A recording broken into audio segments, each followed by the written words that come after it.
விடுக்கும் எச்சரிக்கை, நீங்க உங்களோட சுயநலனுக்காக பல வழிகளில் பாதுகாத்து வரும் உங்கள் கூட்டணி கணக்குகள் அனைத்தும் 2026 மக்களே மைனஸ் ஆக்கி விடுவார்கள்.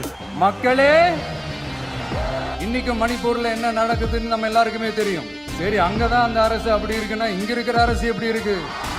இங்க டெய்லி நடக்கிற பிரச்சனைகளுக்கு சம்பிரதாயத்துக்காக ட்வீட் போடுறது, சம்பிரதாயத்துக்காக அறிக்கை விடுறதும், சம்பிரதாயத்துக்காக நானும் மக்களோட மக்களா இருக்கிறேன்னு காட்டிக்கிறதும், சம்பிரதாயத்துக்காக மழை தண்ணியில நின்று போட்டோ எடுக்கிறதும் எனக்கு அதுல கொஞ்சம் கூட உடன்பாடே இல்லை.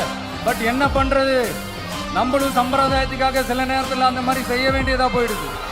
என்ன ஒவ்வொருத்தரும் அவங்க குடும்பத்துல ஒருத்தனா நினைச்சிட்டு இருக்கிற அவங்க தமிழ்நாட்டில் அவங்களுக்கு எங்க என்ன பிரச்சனை நடந்தாலும் அவங்களோட உரிமைகளுக்காகவும் அவங்களோட உணர்வு பூர்வமாக இருப்பேன்.